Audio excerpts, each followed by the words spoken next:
Resilient individuals, they always find the silver lining in traumatic events. Resilient individuals always find learning and growth in traumatic events. So that's the reason why I believe personally that the one thing you need to know and build on a daily basis to channel emotions as creative fuel, that one thing is resilience. Okay? So today we're going to talk about resilience.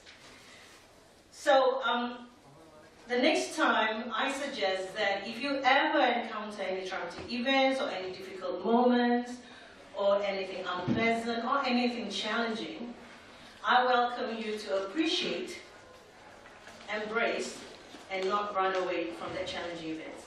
And you might be thinking or saying, are you crazy? Who will want to embrace challenging events?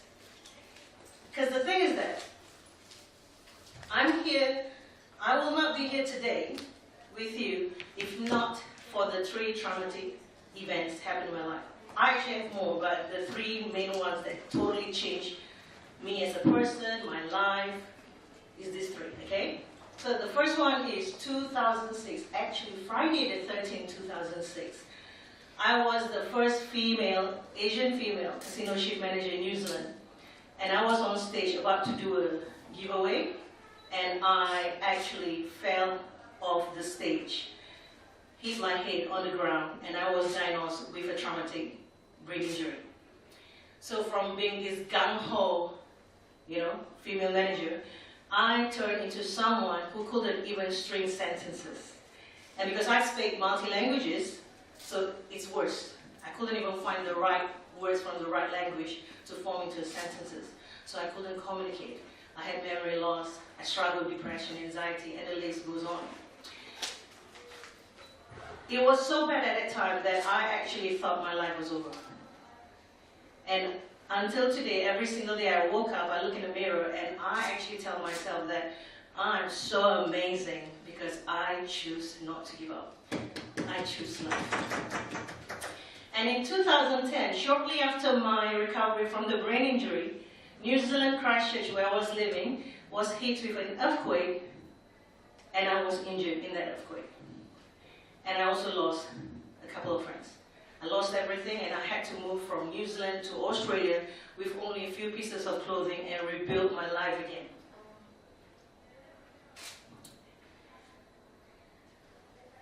And it took years, but life was improving, and life was getting better. I graduated from uni with a brain injury. I am still living with chronic pains until today, but my life was truly getting better because I was really focusing on rebuilding my life those many years. However, in 2015, while I was busy starting up my business, building my new business, after leaving the casino industry, I lost my friend to suicide. And that was when I got really devastated because I kind of blamed myself because why didn't I save her? Because I knew she was struggling. Why didn't I save her like how I saved myself? However, instead of focusing into that devastation, I turned my sadness into this fuel where I create an event single-handedly under 4 weeks. I created an event to create awareness on suicide prevention. That one event was when I started to share my story and be a speaker. I had no plans to be a speaker. I was rallying for the event, and suddenly people were saying that, oh, you don't need to look for a speaker, you should speak. And it was terrifying because over 10 years I was hiding my story, and suddenly I had to come out and share my story. So from that one event, we turned into a social platform called Strive and Thrive. And that is where, we do all kinds of things to inspire and empower people to strive through life challenges because you can thrive into a positive, resilient life. You can, okay? I did it, I'm still doing it, so I know you can. So we do this by live events. Every single year, every August, we do a free event for the public. And the event started with only 135 registrants. And last year, we had 1,234 registrants. And apart from that, I do free webinars for my community. I've got a Facebook group called Resilience Hackers where we share about mindfulness, positive psychology, emotional intelligence, exercises from Monday to Friday. And also on top of that, on the social media, especially Facebook and Instagram, I post daily motivations and stories. I get really authentic with my own struggles because I think the only way to give other people permission to be truly who they are, if I could be truly who I am. Not just sharing the happy stories, but I also share, when I'm having my own struggles. And my social media, some have even claimed that it has saved their lives. And with that, now, I wanted to invite you to think, would you be interested to learn more about resilience?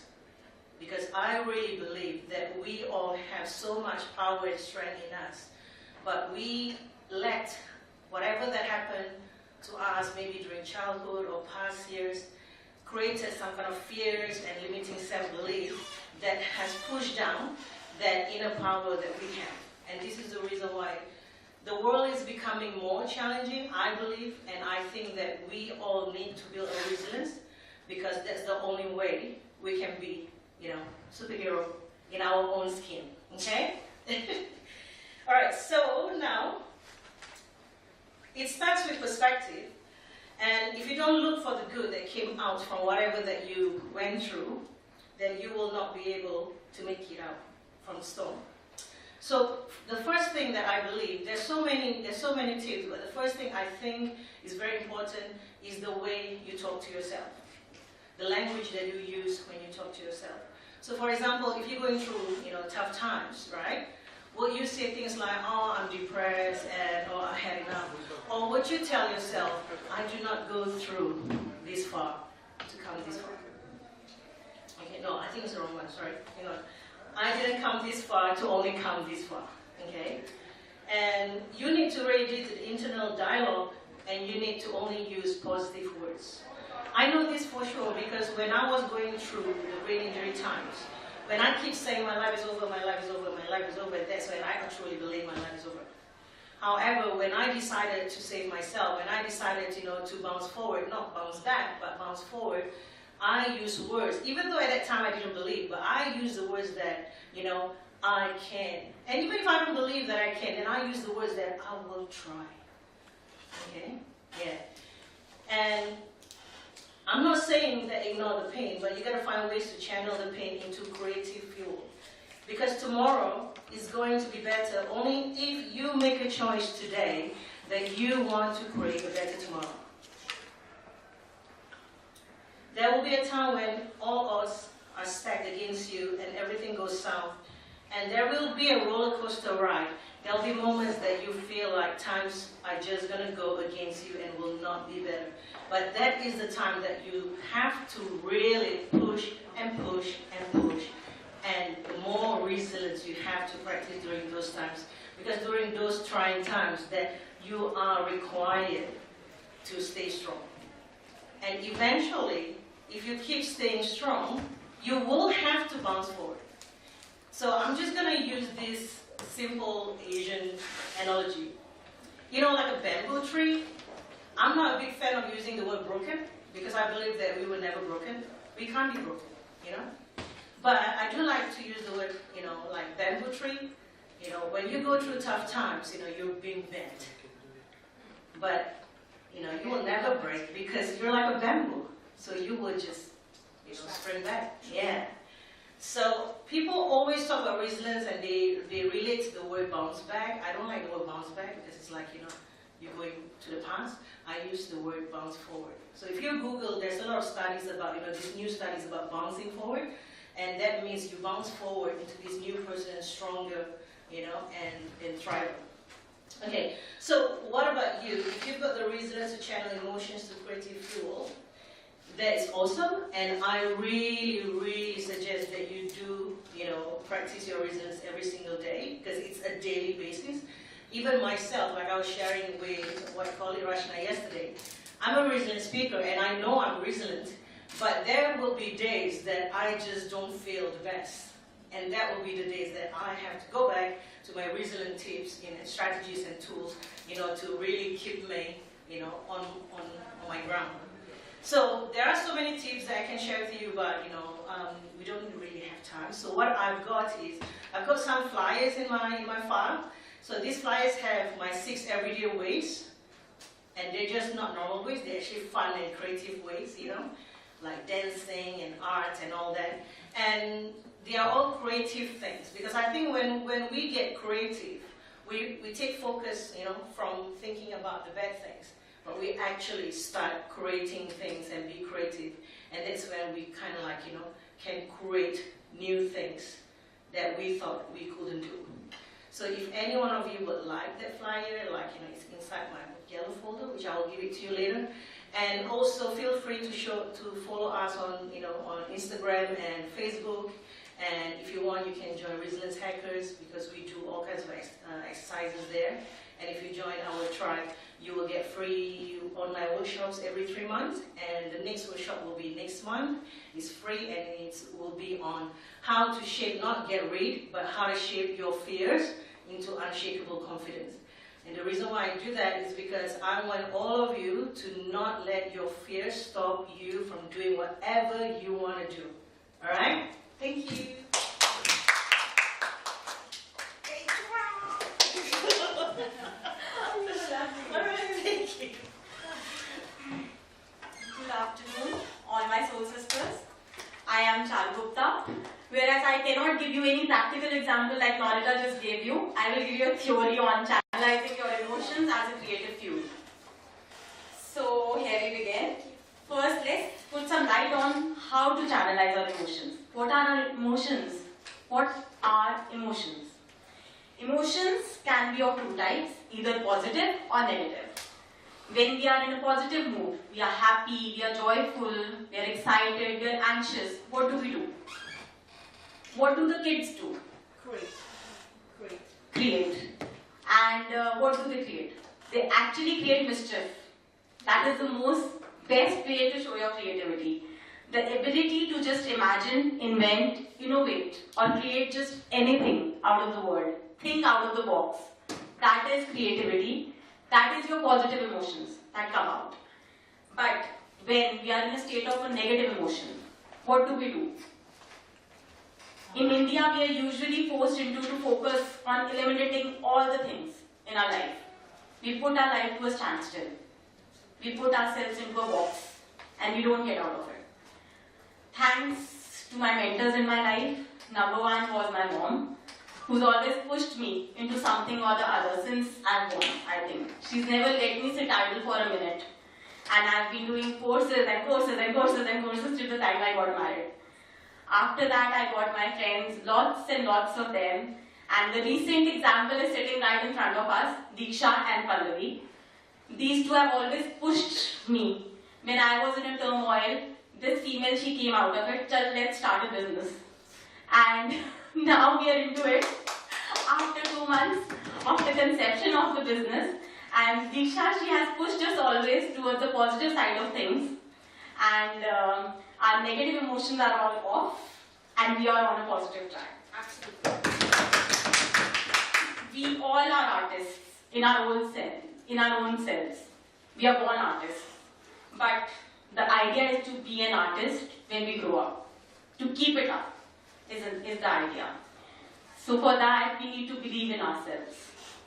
And when we believe in ourselves, we can do just wonders. When we are in a turmoil or disturbance, what actually happens? When we are in a negative emotion, what pulls you down the most? The circumstances, the moods, the relationships, the internal and external disturbances. They all pull us down. And they pull us down to the level where it's only us who can bring us up. It's only us who can force us into something, to do something out of the box. Most of the most successful presidents, authors, actors, or even inventors, they were all into a negative emotional background, which forced them into something through which they created wonders.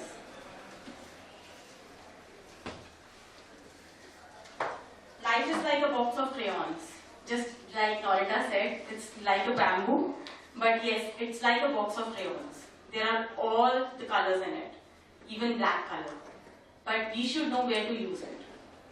And when the box of crayons it breaks, we can still use the crayons, even if it's a small one. And we can remake them again. So friends, I would like to bring some theory to this now. What all can we do when we are into a negative emotion? What all activities can we do when we are into a negative emotion? We can start writing. We can write a fantastic poetry because Jagjit Singh, who was a ghazal singer, he went through a tragedy. What was the tragedy? That his son died at a very young age. And the couple was in a state of depression. They started singing. They sang ghazals, and now, today, their ghazals are legendary. He is a legendary ghazal singer, even today. We can write, we can dance, we can paint, we can draw, we can cook. The best of the recipes come out when you're in a turmoil. And also exercise. Yes. Moving, yeah. Definitely. And so, I would like to now sum up my things that, my dearest soul sisters, next time you're happy or sad, euphoric or furious, remember that you can use your mood to your benefit. Just pay attention to how you're feeling and take advantage of it. And remember, no matter what life dishes out, you is the only person that is in charge of it. So make the best of it and rock on. Thank you very much. Woo! Can you please tell us a little bit more about the organization? What you know? Yes, we just started an organization. That's an event managing organization. We are doing it in partnership. Pallavi and me are into it, and we design events. We are the designers to it. Thank you.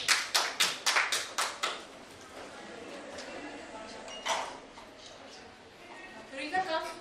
Please, Rika. Let's say memories. Yeah. Who is- Do we have no speakers? Oh, okay. No. Okay. There's another speaker. Oh my god. Oh, no, it's a speaker.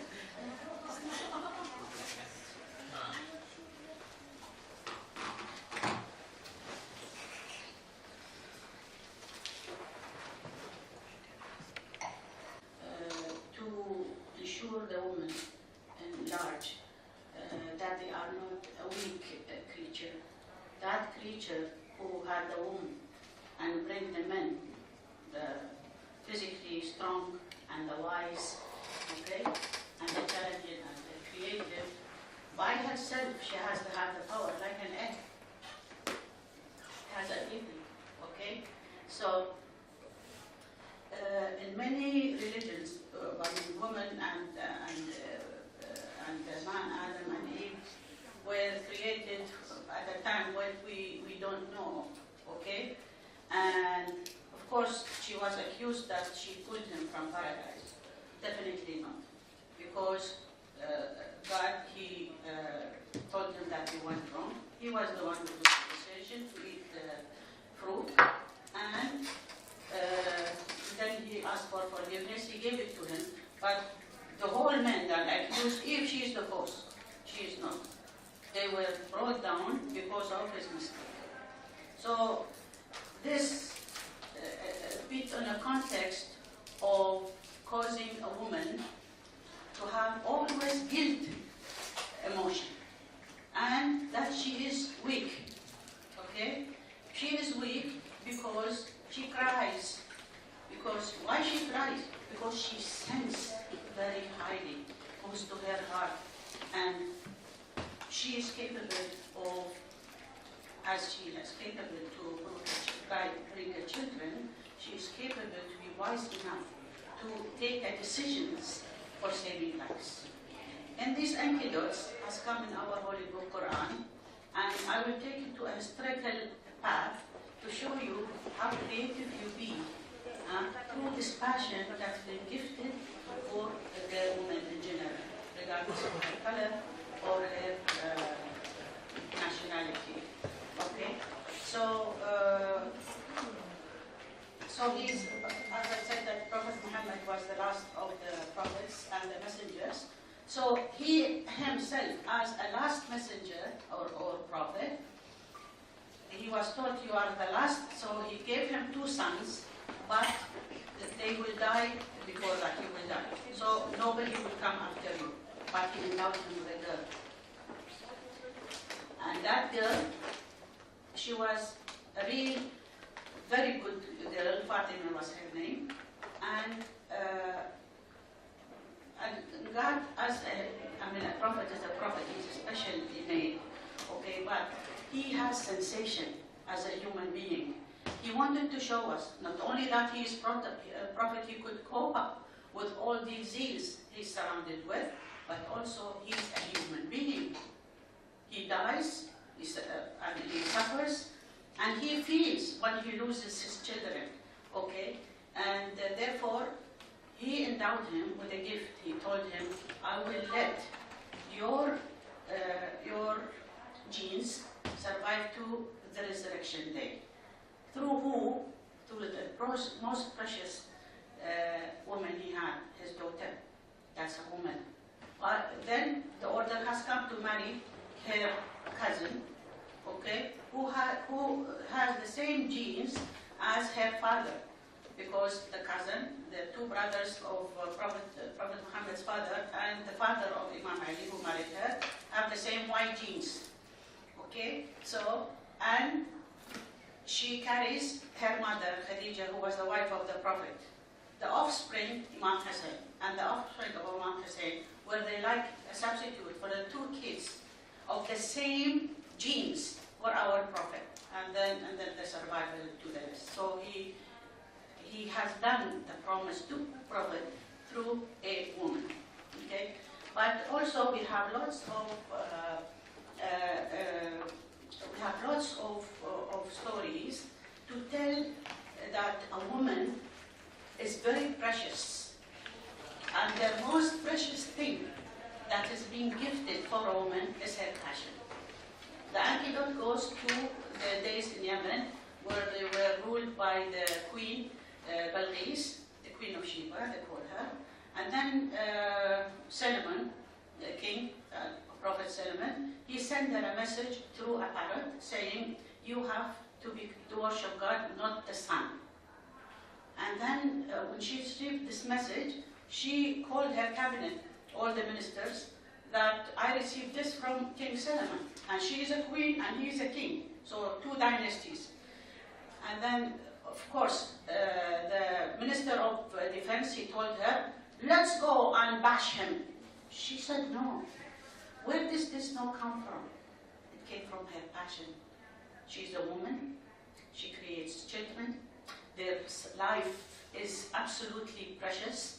She would not let her notion lose for a power that just asks for peace. So she told him no.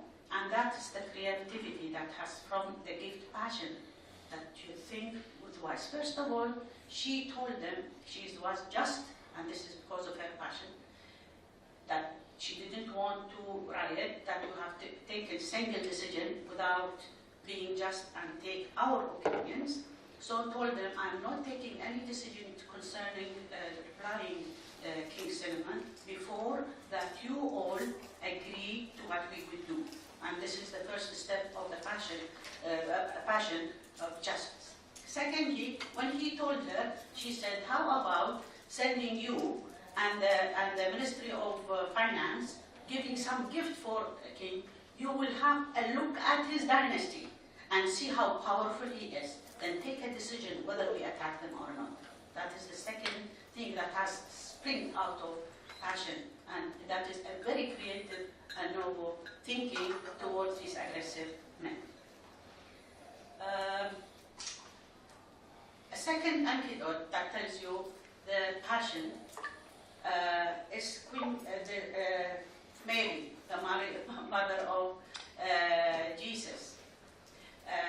Mary, she is a daughter of Hannah, and her father is Omran. He is the top of the rabbis as Jews and very religious people.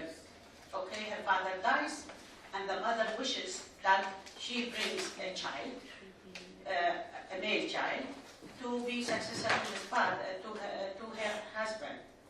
Okay, but God gifted her Mary.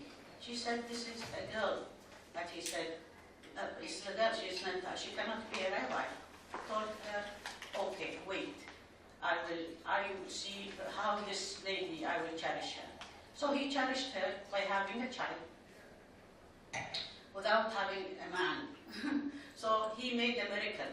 By miracle, when she first the delivery was a miracle because he asked her to go and to substitute for the shed of the blood by a tree that she cannot be shaken. Okay, so he asked her to shake the date tree. Okay, and he made it for her. Why? Because she was a worshipper, she was a believer, and she did not refuse the word of God. She was full of passion towards, as a human being, to see that child. And that child, it did not offend her. When she brought it and they suspected their purity, the child talked to them. So I take care of my mother, okay, as a human being, okay. So that passion also gifted her that miracle that we still visit. So that creativity, creativity was to obey. That creativity, she had trust in God that He will protect her, and this is because of the passion of having a child. She obeyed. Eventually, she was protected, and we still think of her. Then we come to Moses. Moses, when the Pharaoh, through his people, magicians, they told him there will be a child born who will ruin your dynasty. He was very aggressive Pharaoh. He had no children, okay, or at least he couldn't have any children. So when they his mother married, his mother had her child Moses at that moment when he was killing all the kids, regardless. So God told her, she was a God worshipper from Jacob's descendant. So He told her, throw him, put him in a box and throw him in the Nile. Imagine for a mother just had a child, 2 days old, the child to be thrown in a river and goes to a Pharaoh who will kill everybody alive, say not what he is in a box. That box goes straight to under the feet of his wife. And since the woman, she didn't have children, and he has come through the river under her foot, she opened it, she fell in love with that child. And her love and her passion, she tried to put him to lactate him because he was clean, and he wouldn't drink her. Other than the mother sends the daughter to follow him. Then she advised the woman that I know a woman that she can lactate. And then his mother comes back, and then she lactates him. But then the Pharaoh comes, and she goes and she convinces him out of her passion. Maybe he will be a successor to you. And that's why they adopted Moses. And he was the one who ruined this dynasty. Okay, so we know the passion leads to creativity. This woman, what did she do through her passion to convince a ferocious, dangerous Pharaoh who had no mercy in his heart to kill even his sister's son? Okay, so that's the passion. This is the gift that a woman thinking that she has full of passion and she is gifted with that gift, she should appreciate by how much she can pull herself out of all dangers. She will have no fear. She will not hesitate, okay? She will have a stand. She will look at herself and appreciate what she has. What gifts she's given this passion to what? For creativity. Creativity, it means she wouldn't know. She will bring a daughter or she will bring a son. He will be, a tree, or he will be a king, okay? That depends on her guidance. This guidance always comes with good appreciation for the passion that she has.